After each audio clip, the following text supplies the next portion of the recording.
Overdue, aren't you glad to meet me? I think you should. I mean, I really think you should, yeah.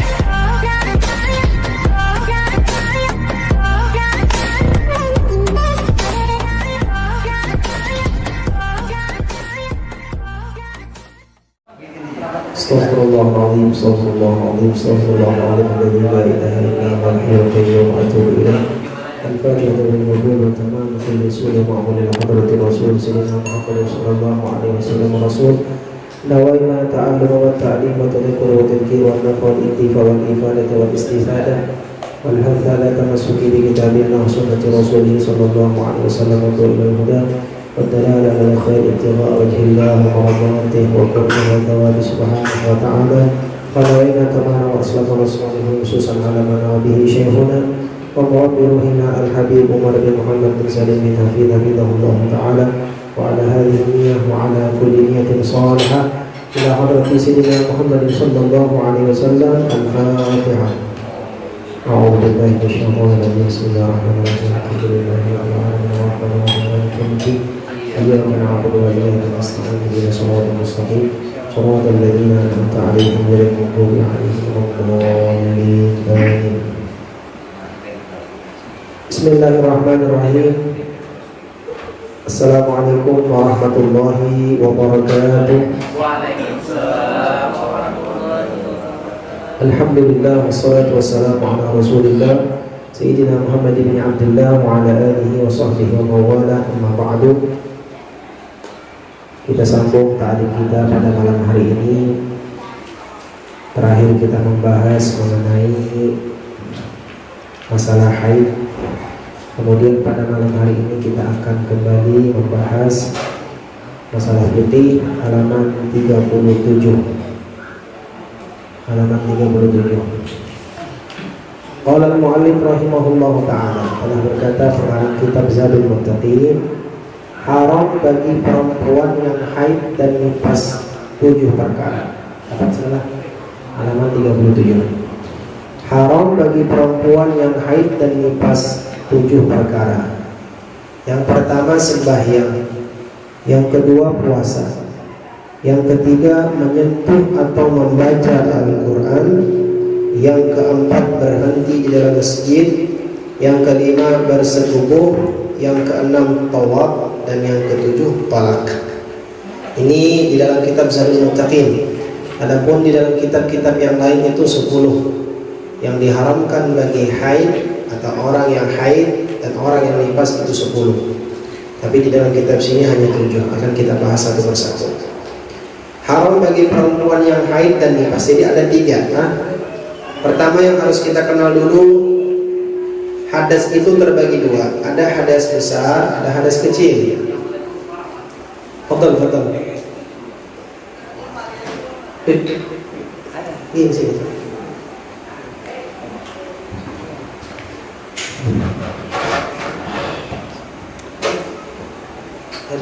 Sini aja. Mukabil.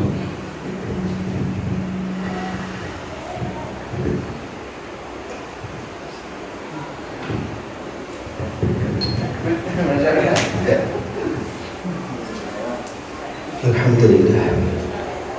Yang pertama hadas kecil, yakni dirangkatkan atau dihilangkan dengan wudu.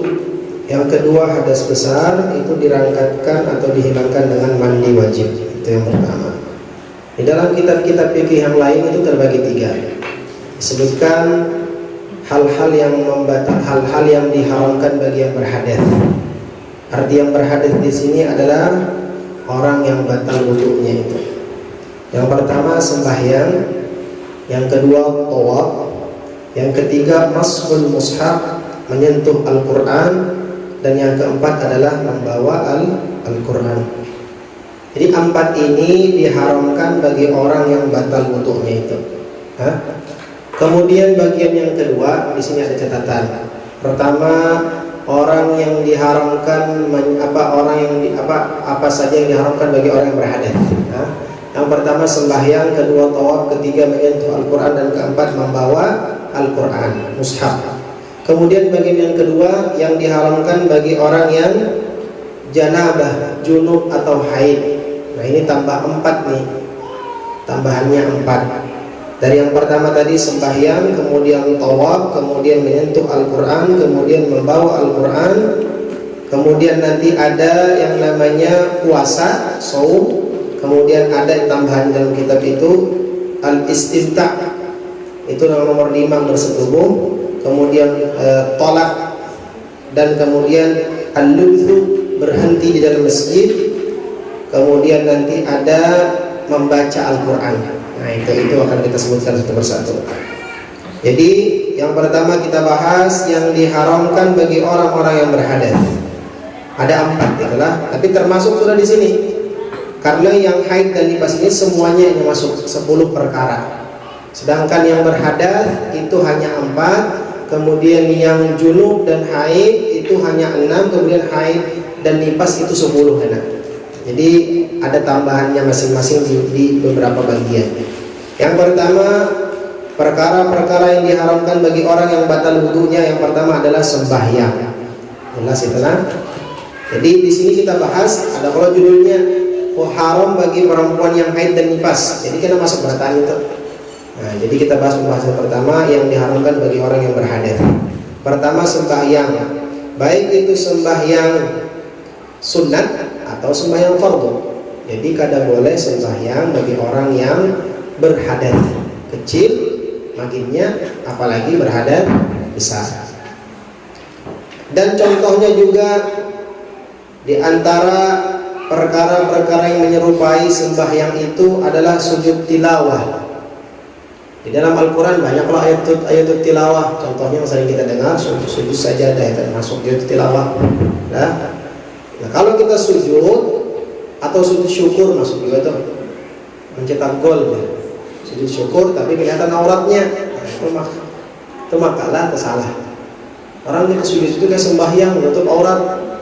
Kecuali main bola besar panjang banyak tertutup auratnya. Aurat Pak Ustaz tinggal di baina surati wa rukbah, antara pusat dan lutut. Cuma kalau kita kadang menutup lutut, kadang sempurna kita menutup aurat. Itu hukum agama. Itulah pembahasan kita intinya. Kalau sujud tilawah, sujud syukur, kemudian khutbah Jumat, kemudian sholatul jenazah, itu kada boleh kita kada berwudu, haram hukumnya. Cuma ada beberapa kaul yang membolehkan. Contohnya sholat jenazah boleh aja jangan kada berwudu kalau darurat. Apa daruratnya? Disuruh sudah berwudu, orang sudah berkumpulan, parak sudah mayit sudah dikafani. Kemudian tuan rumah yang hendak menyolatkan silahkan berwudu, disediakan keran situ apa tempat berwuduan 3, kada ada yang bergeraknya. Itu kebiasaan terjadi di tempat kita. Karena kalau sudah hendak sembahyang hanya kada sempat berwudu dia. Kada hendak sembahyang berarti. Padahal itu terakhir sedekah untuk mayit. Padahal simpel. Bahkan di dalam kitab itu Sitin Masalah itu, Syarah Sitin itu mengatakan boleh kita kada wudu. Kalau memang artinya kalau kita kada wudu, kada sempat sembahyang, baik kita kada wudu sembahyang gitu. Karena sholat jenazah itu di maqamid doa, maqamnya doa aja. Kada ada kalau rukunya, kada ada kalau sujudnya. Adalah orang sembahyang jenazah ruku sujud. Kecuali Abu Nawas.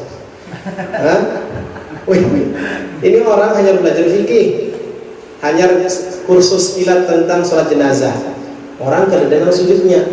4 takbir kalau Allahu Akbar, sidin ruku, hendak mengulik supan, takbir yang ketiga Allahu Akbar, sidin sujud. Ya kalau hendak mengulik supan, biar aja kena jarak. Aku sudah punya jawaban sendiri ya. Kalau dibahas orang sudah. Bantu seorang salam ya sidin sorangan. Kenapa? Biar ini artinya orang sembahyang jenazah itu degaga rukuna, tidak ada rukunya, tidak ada sujudnya. Kenapa biar kami itu ada tahu? Aku ini tahulah ini bulan yang meninggal banyak benar dosanya. Makanya aku tambahin ruku, aku tambahin sujud supaya diampuni dosanya. Itu jawaban orang bungul, ungam. Membuang sumpah itu jahil murakab orangnya. Sudah bungul menjawabnya salah bukan? Itu contohnya Pak. Pak Ustaz, di belakang ada 2 sop yang kadang mungkin ulun lewati. Nikahi orang padat jamaahnya luar biasa. Duduk di situ. Kalau batal jangan disambung-sambung. Kalau pian menyambung, pian tahu itu haram, pian tahu itu batal, pian berdosa menyambung itu. Kada boleh. Pian duduk di situ. Kada sumpah juga lain aib. Padahal kenapa pian turun duduk? untuk kantut tadi, selesai urusannya. Ini kada sopan jadi dilihat orang, sopan sama orang kah, sopan sama Allah Ta'ala kan, berdosa kalau hukumnya. Itu kita biasanya lah. Nah, itu perlu diperhatikan itu. Jadi haram bagi orang yang berhadas sembahyang yang pertama. Kemudian tawaf. Dalam satu hadis at-tawafu bimanzilatis shalah. Tawaf itu sama hukumnya lawan sembahyang. Jadi orang yang kada tahu apa orang di Masjidil Haram di muka Ka'bah itu tidak ada yang namanya tahiyatul masjid, kerja. Itu Masjidil Haram. Kalau lah ada orang hanya tahu nih hanya naik haji gajili-jili, sehingga gila. Tahu nggak kan? Haji gajili-jili, ini kan tahunya di Bungang nih. Sembahyang 2 rakaat di depan masjid boleh sebenarnya, cuma lebih utama sholat tahiyatul masjidnya di Mekah itu, di Ka'bah itu adalah tawaf tadi itu. At-tawafu bimanzilatis shalah. Tawaf itu manzilahnya atau sama kedudukannya dengan sembahyang. Kan disalahkan kan, cuma ada orang sampai itu. Nah, kemudian yang ketiga, haram bagi orang yang berhadas adalah maskul mushaf, menyentuh Al-Qur'an. Mushaf di sini adalah Al-Qur'an. Wal muradu bil mushaf, yang dimaksud dengan mushaf adalah ma kutiba fihi Qur'anun walau ba'da ayatin. Sesuatu kertas ataupun apapun itu yang tertulis padanya di atasnya Qur'anun Al-Qur'an walau ba'da ayatin, sekalipun sebagian ayat. Misalnya Al-Qur'an pian rabit, robek ya, satu lembar pertama yang Fatihah itu rabit, hukum bagi orang yang berhadas jarnya tercecer. Kalau itulah tercecer. Tapi kalau di rumah aja suruh bini kah siapa atau pian tulang dulu ya angkat itu. Tapi kalau di jalan itu nanti darurat hukumnya, daripada dilindas orang kah, dilindas kendaraan kah, dijajak orang kah, atau dibuang orang, walaupun pian kada berwudu, darurat itu pian ambil itu. Artinya supaya tidak terhinakan itu Al-Quran itu khususiyah, artinya satu keadaan darurat yang tidak boleh tidak kita ambil itu. Tapi kalau kita di rumah aja tidak boleh menyentuh, ini menyentuhlah maskul mushaf, menyentuh Al-Quran atau kertas potongan Al-Quran walau ba'da ayat atau sedikit ayatnya. Misalnya rabit setengah, Alhamdulillah sampai Ar-Rahman Ar-Rahim aja rabitnya, setengah daripada lembaran itu tadi, harus tetap dihormati. Tapi yang dimaksud di sini kada boleh adalah biqasdid dirasa at-tilawati, dengan niat orang tadi itu belajar atau membaca Al-Quran. Tapi kalau kada ada niat membaca atau belajar itu kada apa-apa disentuh. Tapi kalau kita hendak berjaga-jaga sesuatu yang seperti itu jangan digawi. Artinya kalau hendak mengambil itu Al-Quran atau potongan Al-Quran tadi itu misalnya, itu wudu dulu lah. Apa sih susahnya kita memperbaharui wudu? Ini untuk yang berhadas lah, orang yang batal wudunya. Nanti lain lagi kalau orang itu berhadas besar, lain lagi. Nah. Kemudian yang keempat yang haram bagi orang yang batal wudunya, hamlul mushaf, membawa Al-Quran. Beda menyentuh dan membawa, beda lah. Ini kitab, nih apa orangnya ini? Sentuhkah membawa kan? Sentuh. Ini apa namanya? Mangkat masih belum bawa. Ada mangkat. Kalau belum bawa berjalan, hanya belum bawa. Maksudnya artinya pindah dari tempat ini ke tempat walaupun parah, itu membawa artinya. Jadi beda hukum lah menyentuh dan membawa Al-Quran. La yajuzu hamluhu lil balighi illa idza kana ma'al mata'. Kada boleh membawa Al-Quran bagi orang yang balik. Ini orang yang balik berakal dulu lah. Tidak boleh membawa Al-Quran, memindah dari satu tempat ke tempat lain. Tidak boleh membawa Al-Quran illa idza kana ma'al mata', terkecuali bersertaan dengan satu benda, meja kah atau surban kah atau inkah, macam-macam lah. Jadi membawa Al-Quran itu kada boleh bagi orang yang berakal terkecuali ada bendanya. Kalau Al-Qurannya pian bawa tanpa ada benda yang menyertai, rida kah, surban kah, meja kecil kah, atas kah, apapun itu, maka sudah haram mutlak hukumnya pian menyentuh, pian membawa Al-Quran tadi itu. Kalau yang dibolehkan seperti apa? Fafihi, kalau orang itu membawa Al-Quran ada bendanya, beserta dengan benda, surban atau apapun, meja misalnya atau apapun itu, 4 hal, 4 keadaan. Taratan kadang-kadang yaksidul mushaf faqat, kadang-kadang orang itu membawa mushaf, niatnya membawa Al-Quran. Tadi contohnya bini tuh, yang bilangkan sudah bininya meja. Jadi ini meja ke bini. Kemudian ditaruh oleh istrinya Al-Quran tadi di atas meja. Lalu dibawa si laki. Niat si laki ini membawa Al-Quran, mushaf, kada boleh. La yajuzu, berarti haram hukumnya. La yajuzu itu haram hukumnya, artinya si bini berhadas, hitung membawa Al-Quran berarti kada boleh. Kemudian taratan yaksidul mata, fakat ini yang boleh.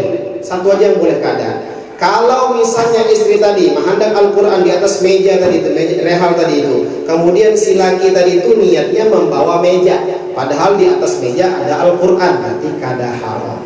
Tapi jangan ketika sampai di tempat yang pian tuju, pian angkat pulang Qurannya sama ibu.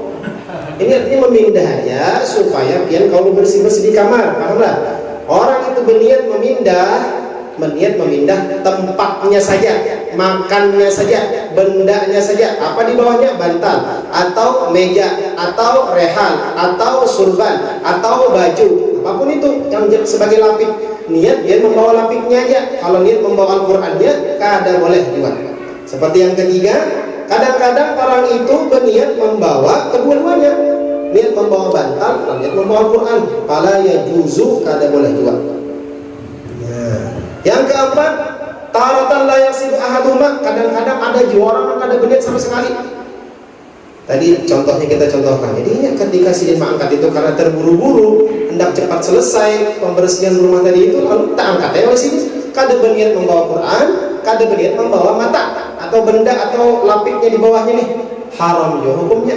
Jadi yang hanya boleh orang itu membawa mushaf Al-Quran kalau niatnya nih, niat lapiknya, surbannya kah, meja kecilnya kah, rehalnya kah, bantalnya kah.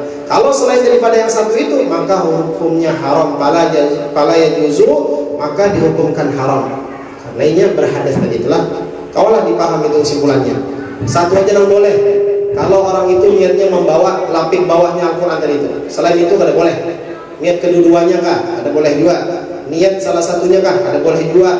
Kada berniat kah membawa Quran atau lapiknya? Kada boleh juga. Yang boleh itu hanya niat membawa mata. Jadi boleh kan amalkan itu. Kalau saya kada tahu kan, kada boleh aku kan mencapai Al-Quran. Aku kada boleh memindah Al-Quran, membawa Al-Quran karena aku berhadas atau belum wudu. Ada kawan ambil meja, ambil lapik misalnya. Nah itu caranya lah. Nah itu jelas. Kemudian ada beberapa masalah bagi menyentuh mushaf dan membawanya. Kita langsung ke nomor 3 berarti lah. Puasa itu belum dibahas lagi lah. Enak itu lah. Karena di situ kayak itu susunannya hambur-hambur di sini. Sembahyang, puasa. Sembahyang itu untuk orang yang berhadas saja, puasa itu untuk orang yang haid dan nifas saja. Itu satu-satu bahas lah. Masalah-masalah pada menyentuh Al-Quran dan membawa Al-Quran. Jildul mushaf la yajuzu mas'uhu wa lahamnuhu illa idza qata'at nisbatuhu anil mushaf. Kulitnya Al-Quran, sampulnya Al-Quran, misalnya ada apa lah? Apanya namanya itu? Covernya apa bahasa kita? Kulitnya lah, dianggaplah Al-Quran. Karas kalau misalnya kulitnya tebal lah. Terus itu Al-Quran Karim la yamassuhu illa al-mutahharun kan. Jildul mushaf, jangankan Al-Qurannya, jilidnya saja, kulitnya saja, sampulnya saja, la yajuzu massuhu wala hamluhu, kada boleh dibawa, kada boleh disentuh juga keduanya. Misalnya nak membawa Al-Quran, kada apa-apa jangan lain Al-Qurannya yang dibawa, kulitnya aja, tidak boleh. Jika terputus nisbahnya kepada Al-Quran, artinya kadang-kadang ada Al-Quran kita yang sudah lawas, tulisan kudus, mushaf kudus itu saya, yang kuning, kertasnya coklat dulu, sekarang kan bagus banget sudah masalah. Jadi terbuang ininya, hilang covernya. Kada tahu bahwasanya itu adalah bekas pembungkus atau sampul atau kulit Al-Quran dahulu, tercecer di jalan atau di rumah kita, kanakan kita atau kita kada tahu. Kita kan tahu bahasa itu bekas sampul Al-Quran. Nah itu maknanya terputus sudah nisbah ini sampul kepada Al-Quran, maka boleh di apa-apa, artinya boleh juga dicapai. Tapi jarang kan terjadi itu. Artinya seperti itu. Saking agungnya Al-Quran tidak boleh kita sentuh dan tidak boleh kita bawa terkecuali dalam keadaan suci. Itu maksudnya, itu pahamannya. Karena itu kalamnya Allah Subhanahu wa Ta'ala. Nah itu. Ini tadi lah yang ulun jelaskan tadi awal. Yajuzu lil muhdith, boleh bagi orang yang berhadas, ayyahmilal Quran, membawa Al-Quran, memindah Al-Quran, lid darurati, karena keadaan darurat, idza la yatamakkan min at-tayammum, jikalau orang itu kadang mungkin tayammum. Bahasanya kan Al-Quran atau kertas-kertas Al-Quran yang robek tercecer di jalan, hendak berwudu kedada banyu, hendak bertayamum sebenarnya sempat aja, cuma karena kalau ini Al-Quran kadang ku ambil, kadang ku pinggirkan, kadang ku angkat atau kadang ku simpan, maka akan dilindas, dijajak orang atau diapain segalanya.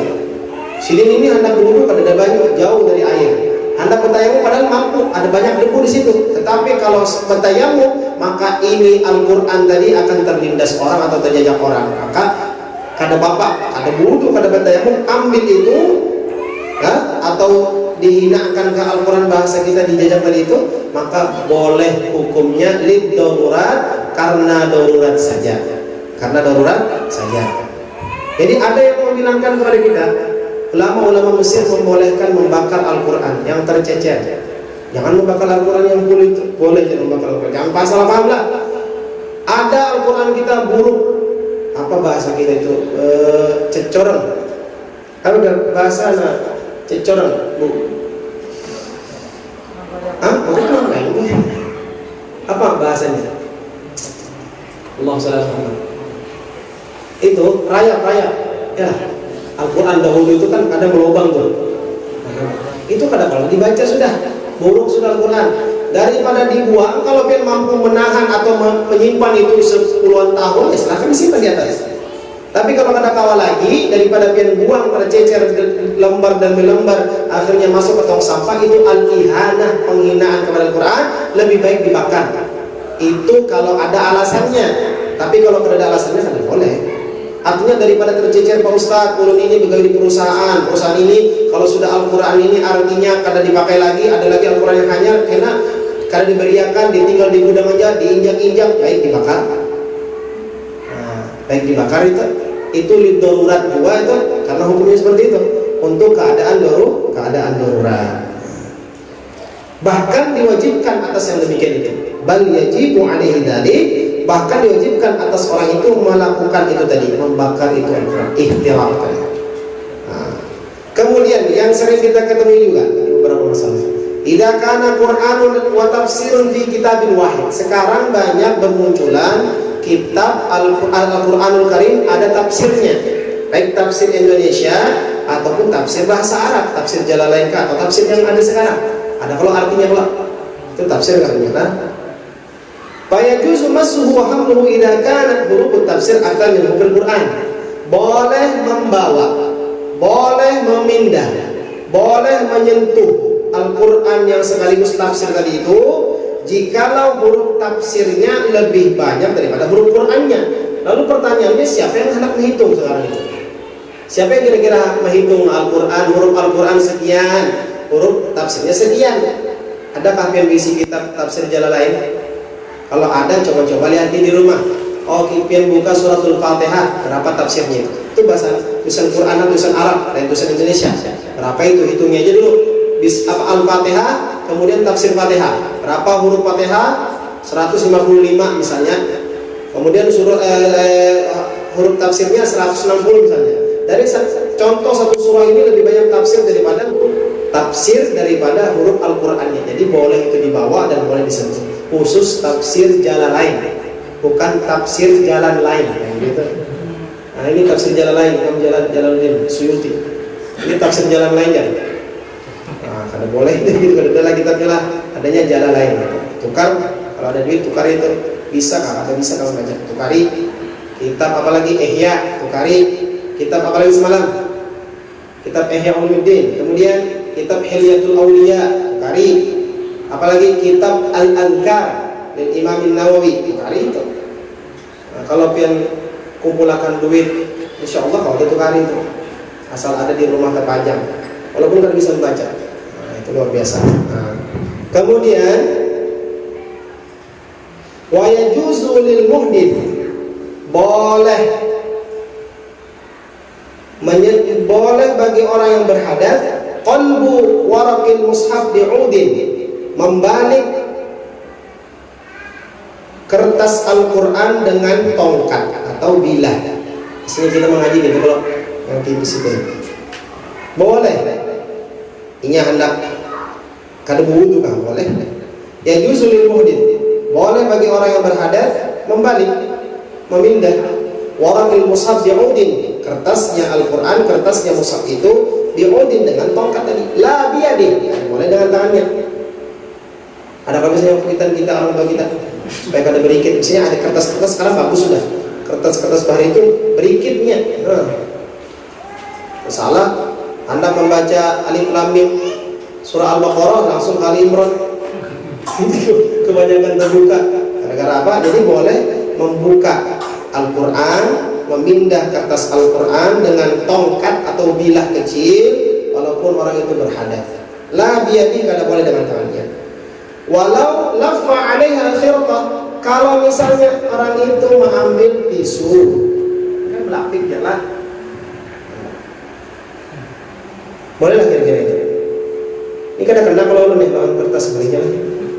Nah, misalnya membina ya, tangan ulun kadang menyentuh Al-Quran, misalnya ambil Quran tadi, apakah itu boleh atau tidak? Yang tahu jawabannya hadiahnya umroh. Kamu set umrahkan. Fayahrum, maka haram tetap hukumnya lah. Ada boleh handuk kah, kertas kah, yang boleh hanya ud, yang boleh hanya bilah kecil atau tongkat kecil tadi itu, karena ini jauh jaraknya, kadang menyentuh. Kemudian habis sudah tuh masalah sembahyang, masalah tawaf, masalah menyentuh Quran, masalah membawa Quran, kemudian beberapa masalah yang kita sebutkan tadi. Nah, ini yang kedua, yang haram bagi orang yang junub dan haid. Haram bagi orang yang junub dan haid, 4 tadi sudah masuk. Sembahyang kada boleh, orang haid dan junub. Apa tadi? Yang kedua, tawaf kada boleh, orang haid dan junub. Menyentuh Al-Quran kada boleh, orang haid dan junub. Kemudian membawa Al-Quran, memindah Al-Quran kada boleh bagi orang haid dan junub. Tambahannya ada 2 nih bagi orang haid dan junub. Apa itu? Al-lubthu bil masjid, berhenti atau berdiam di masjid. Itu tadi pembahasan kita lah, nomor berapa tadi? 37. Nah, nomor 4 tadi kahit ulang nomor 2. Nomor 4, berhenti di masjid itu masuk dalam kategori yang diharamkan bagi orang yang junub dan haid. Haid dan junub ini sama, kedua-duanya hadat besar. Adapun yang 4 tadi itu sembahyang, tawaf, menyentuh Quran, membawa Al-Quran, memindah Al-Quran itu bagi orang yang kada berwudu, hadas kecil. Sedangkan ini tambahannya untuk yang berhadas besar karena junub dan haid, tambahannya ada 2. Kada boleh, haram hukumnya begana, berdiam, apalagi duduk lama di dalam masjid. Kalau orang acara maulid, perempuan itu haid di masjid acaranya, di masjid, kada boleh masuk. Kada Pak Ustaz, ulun kalau kada di dalam kada dapat bendera, kada dapat baskom, kada boleh, haram hukumnya. Masa gara-gara baskom pian akun haram, maka akun berdosa di situ? Kada boleh. Jangankan di dalam, halaman aja kada boleh. Kalau panitia yang cerdas itu menyediakan di tanah itu terpal atau apa, ujung sana. Kalau ada perempuan misalnya jamaahnya, ya di situ dia duduk karena dia haid. Kada boleh di pelataran masjid. Kita kan masjid itu bersambung, kalau di teras masjid yang bersambung maksudnya. Tapi kalau dalam kategori agama kita, yang tempat orang sembahyang Jumat walaupun di jalan, itu kelilin darurat itu berarti tersambung dengan masjid tadi itu. Pahamlah Bu? Pahamlah. Jadi kalau pian haid, jangan coba-coba masuk masjid. Kalau lewat Pak Ustaz, lewat ada permaafannya, ada maafnya kalau lewat.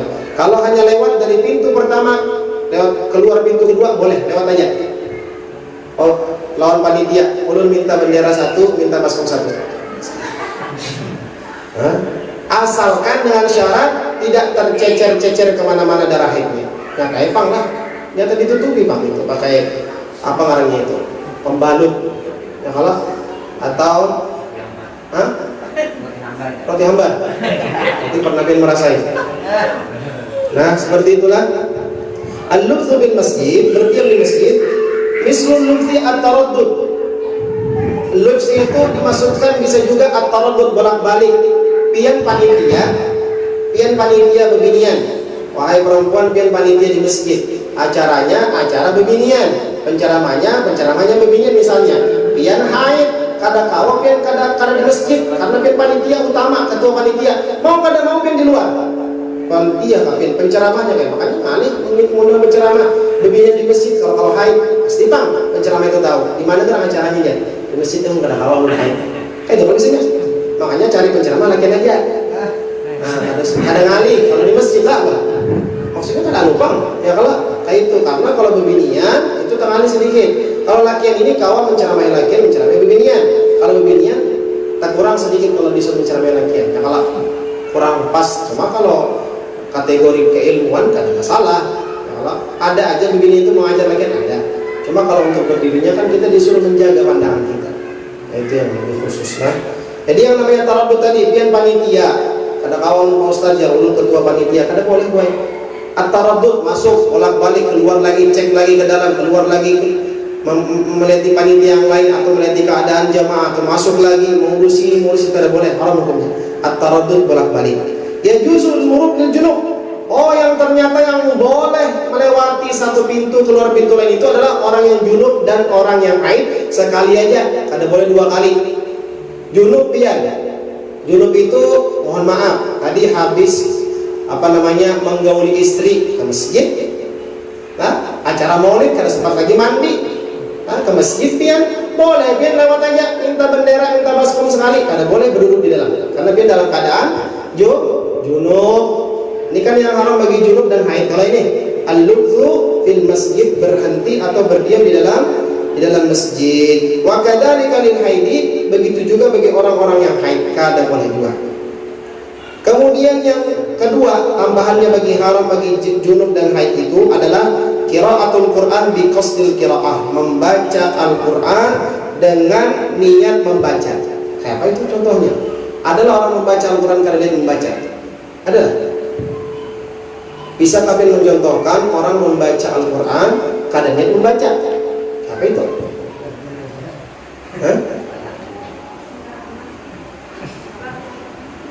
Ini Al-Quran.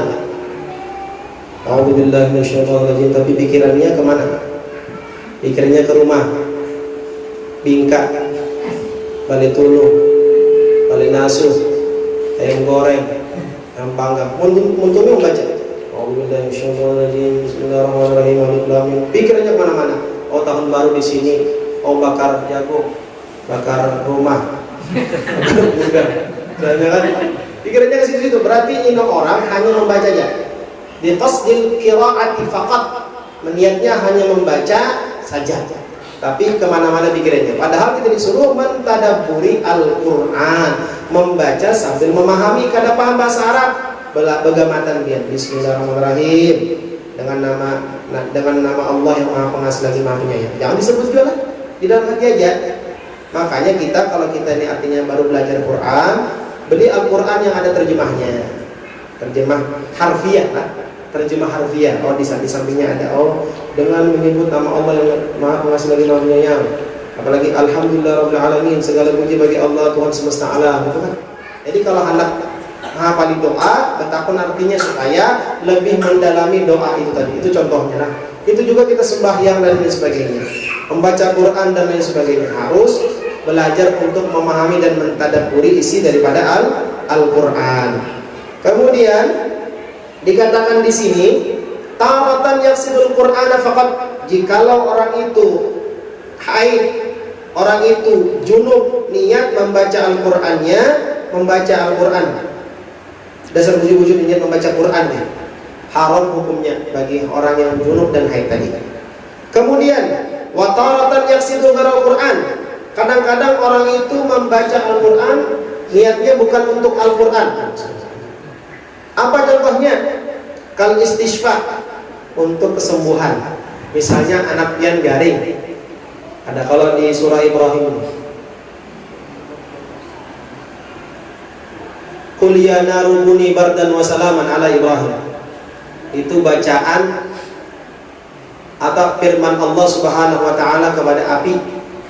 Qul, katakan wahai Ibrahim, ya naru, wahai api, kuni, jadilah engkau untuk wahai api bardan, selamat, dingin, wasalaman, dan menyelamatkan. Itu doa orang yang garing panas. Itu amalan itu. Qul ya naru kuni bardan wasalaman ala Abbas. Qul ya naru kuni bardan wasalaman ala Adnan. Qul ya naru kuni bardan wasalaman ala siapa namanya? Anak pian. Bacakan di kepala 3 kali. Itu amalia tuh, amalia guru kita mengijazakan kita.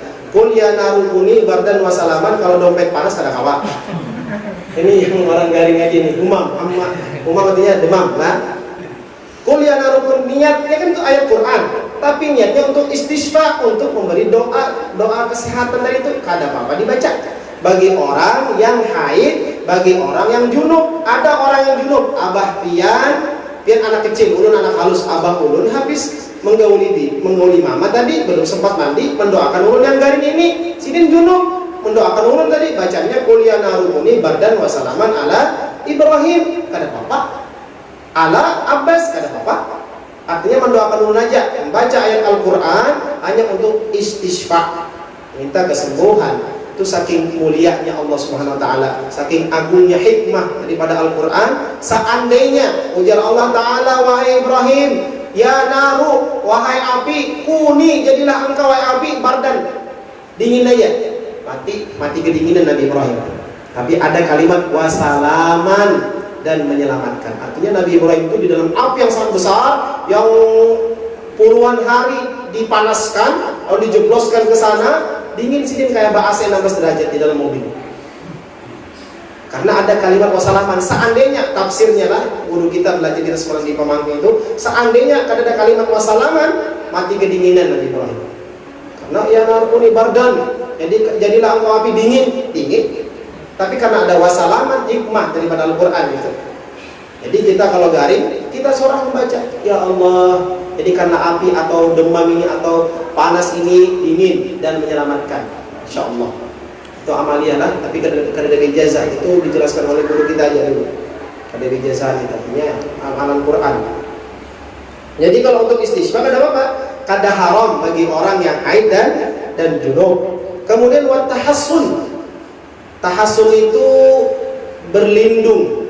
Misalnya a'udzubillahi minasyaitonirrajim, atau rabbi a'udzubika min hamazatish syayatin, atau apa ayat-ayat Al-Qur'an yang mengandung makna tahassun, berlindung daripada godaan iblis, godaan syaitan, dan yang lain sebagainya. Itu boleh. Kemudian wat tabarruk. Tabarruk bismillah. Orang haid, orang junub boleh membaca bismillah, walaupun ketika dia membuka Al-Qur'an atau melihat Al-Qur'an terbuka, suratul Fatihah terbuka, dia membaca bismillahirrahmanirrahim. Tapi niatnya untuk tabarruk. Niatnya untuk mengambil keberkahan, ada apa-apa. Tapi jangan orang yang sudah terbuka Quran yang membaca bismillah aja, itu baru. Jadi niat istisqa, niat tahassun, berlindung, niat tabarruk, mengambil keberkahan, itu tidak apa-apa. Tidak haram bagi orang yang junub dan haid ketika dia berhubungan membaca Al-Qur'anul Karim. Kemudian yang ketiga, wa taratan yaksiruhuma. Kadang-kadang orang ini niatnya membaca Quran dan niatnya istisqa, niatnya membaca Quran dan niatnya tabarruk tadi. Contohnya yang tadi apa? Qul ya naru kuni bardan wa salaman ala fulan bin fulan. Istisqa untuk memohon kesembuhan. Selain daripada itu, niatnya untuk Al-Quran atau selain Al-Quran haram. Niatnya hanya untuk Al-Quran, makinnya niatnya kada tahu untuk Al-Quran atau bukan Al-Quran, haram dia hukumnya. Ini harus disampaikan lah, seperti itu. Dikit lagi. Kemudian kita tutup sudah kitabnya. Nah ini yang haram bagi haid. Oh, tadi pembagiannya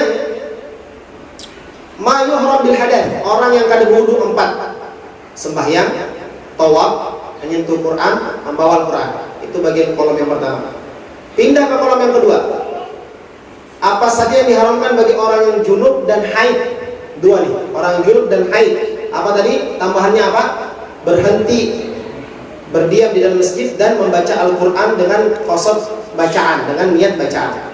Kemudian yang terakhir yang haid, yang di dalam kitab Zadul Muttaqin haid kalau ada nifas. Oh yang terakhir kalau ketiga tambahannya lagi. Tadi sudah ada berapa? 4 tambah 2 tadi 6 sudah. Ditambah 4 lagi di sini. Jadi 10 semuanya. Apa saja itu? Tambahannya lah. Pertama as-saumu, puasa. Kada boleh orang yang haid itu puasa. Kada boleh. Nyata sudah pian tahu lah. Puasa Ramadan datang haid hore gembira, padahal wajib dibayar itu. Kada kayak sembahyang, jadi sembahyang lah. Sembahyang tadi itu kada wajib dibayar, itu bonus dari Allah untuk pian. Tetapi kalau puasa wajib Ramadan, kalau perempuan itu haid, wajib dibayar kira setelah Ramadan.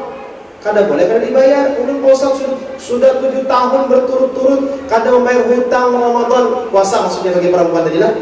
Biar berhutang 7 kali lipat. Biasanya di dunia puasa kada ada juga Allah mau mulut. Wah, yang sombong pian. Sombong mana ini? Kada boleh. Jadi harus dibayar. Oh, kalau bapak puasa membayarnya 7 kali lipat lah. Bayari yang ada dulu 6 tahun semalam. Nang itu kalau biar kau bayari juga enak. Berapa totalnya bosok? Padahal itu berlipat kali ganda itu. Ulun kan ingat hadisnya. 1 tahun saja itu 1 kali ketinggalan saja sengaja kadang membayar kelewatan 1 tahun itu. Apakah itu balasannya? Kita mencari ulang. Ada ingat dulu? Takutan salah menyampaikan. Nah itu bahayanya. Kalau kita latihan ada yang namanya haid lah. Oh kadang-kadang kita di pasar melihat orang makan. Karena khawatir puasa mencari nafkah hukumnya wajib. Kalau ulun puasa, ulun kada mau mencari nafkah. Alasan orang pernah berkakun. Tukang parkir. Kenapa dia? Kada puasa. Panas banget hanya puasa, tapi ulun kada tahan, kada makan. Kalau pun kada puasa, silahkan itu hak pian. Tolong dihargai kami yang puasa. Jangan berokok di hadapan kami. Berokok batal kan Ustaz? Ada sedikit. Banyak batal itu. Artinya itu batal kan, jangan merokok, jangan makan di hadapan orang. Hargai orang yang berpuasa. Itu hak yang ada puasa. Kita kadang kadang memadahi, kadang kadang memaksa orang, kadang kawa itu hak sidin ini sudah. Tapi jangan bertampak sudah memperbuat dosa, sombong non dosa ini yang salah. Tapi ya kita doakan. Tugas kita sebagai mukmin yang baik, jangan mencela, jangan menyambati. Masuk neraka ya, tidak boleh. Belum tentu. Malah kita yang merasa punya ibadah yang banyak atau baik itu belum tentu diterima. Bisa jadi kita masuk neraka. Sidin karena akhir-akhirnya taubat. Makanya tidak boleh. Jadi tugas kita hanya menyampaikan aja. Innama anta mudzakir lasta alaihim bimusai atau bimusaitir. Wahai Muhammad, sesungguhnya engkau itu hanya orang yang mengingatkan saja. Bukan engkau yang merubah. Bukan engkau yang memberi hidayah. Bukan engkau yang memberi taufik. Engkau hanya mudzakir, sang pengingat saja. Menasehati aja. Itu juga kita. Kita hanya menasehati, memadahi, belum tentu juga kita gawi.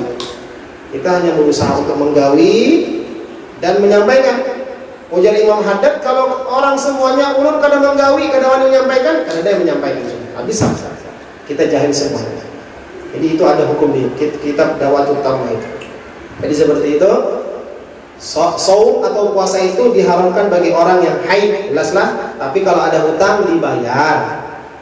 Ulun hamil, ulun menyusui, itu lain lagi hukumnya. Itu karena kita bahas. Kayak apa bayar fidyahnya, kayak apa wajib membayar puasanya, itu lain lagi pembahasannya di sini. Ini masalah haid aja. Yang haid kada boleh puasa. Kemudian yang kedua, al-murur fil masjid.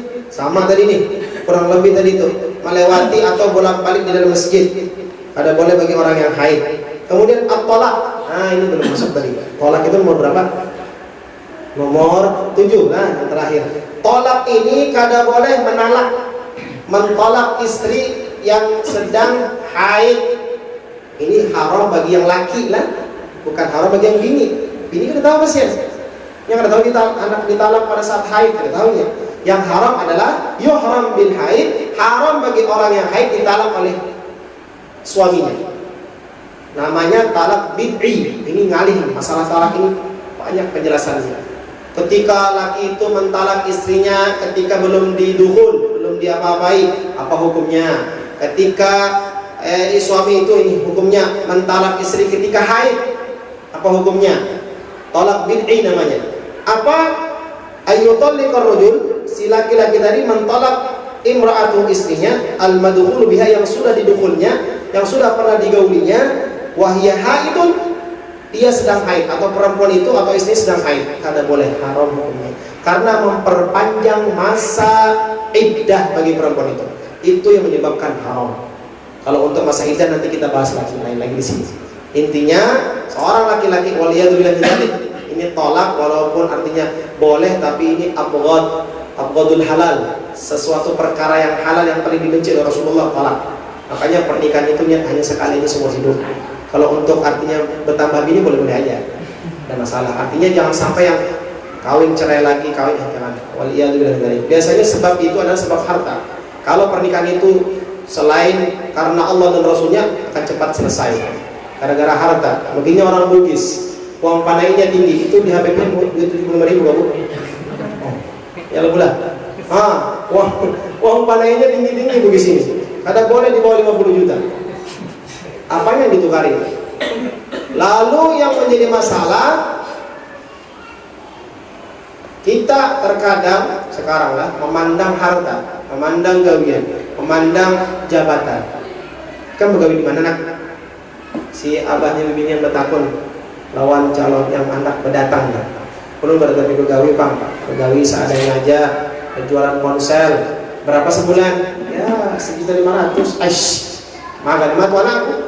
Aku pandai berapa dua? Misalnya, awal iya lebih dari seakan-akan harta itu yang menyebabkan kebahagiaan.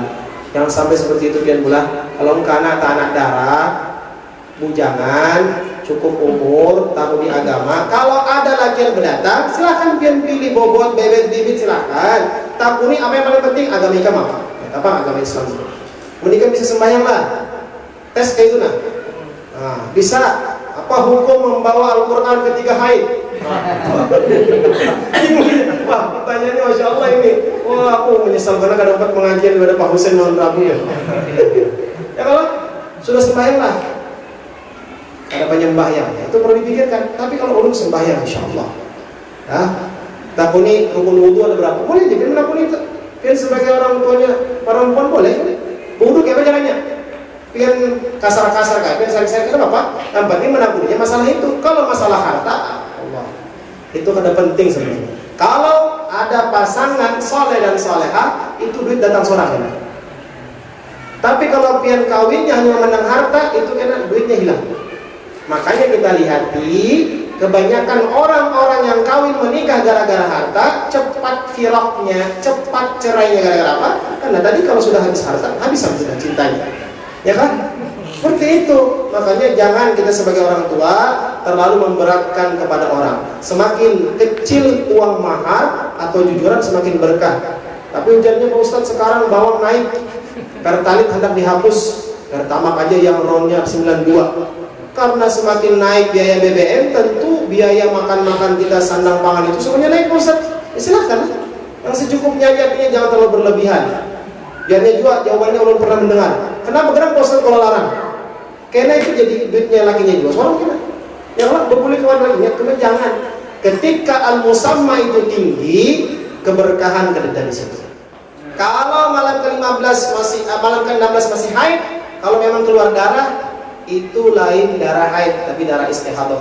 Coba periksa dulu, periksa. Agar lagi sebelum maghrib anak diperiksa. Karena malam habis itu aku periksa. Memutar otak si bini, putar otak, akhirnya ya habis pikiran sudah, nukar ke Sumba. Sudah bang bisa jalan. Nukar ke Sumba, sebenarnya pas nukar ke Sumba mati lampu. Si tukang jual tadi ini salah, ujar si bini tadi ini, tolong ambilkan uang ke Sumba Habang. Sekalinya si tukang jual atau penjual tadi ini ambil ke Sumba Hijau. Pas dia tuntung sembahyang Isya diaturlah oleh si bini, akhirnya sekira artinya ada yang habang di situ tuh. Nah, ternyata karena tadi salah warna ke Sumba, warna hijau, jadi terungkaplah kebohongannya. Makanya dia sebagai suami harus pintar-pintar juga, jangan dibunguli bini terus. Haid. Kayak kita juga bisi anak. Misalnya kita sekolah di SMA itu, nah kadang-kadang kita kan diwajibkan sembahyang di muka masjid di SMA Pagatan di sekolah. Sembahyang lakinya udah ada haid kan. Binian di sini. Kawan kita sekelas haid pak aja, Orang sebulan haid, ini haid apa ini? Haid man, manusia haid woman, haid terus. Belum pada ini kenapa? Dia ini haid terus, harus sambung terus haidku. Akhirnya jadi ada guru pembinaan datang, periksa. Jadi kita laki-laki keluar semua sudah. Yang pembinaan tadi yang berdusta kawanan kita, akhirnya ketahuan dua dusta. Kadang mungkin haid sebulan itu, kadang tidak. Kalau kita laki-laki kada tahu rasanya lah. Kalau pembinaan pasti tahu.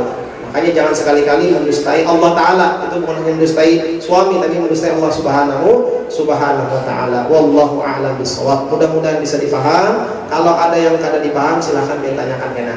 Jangan di dalam sini kena. Lambat lagi waktunya, ini jam 10 para saudara. Terima kasih banyak atas segala perhatian. Mohon maaf atas segala kekurangan.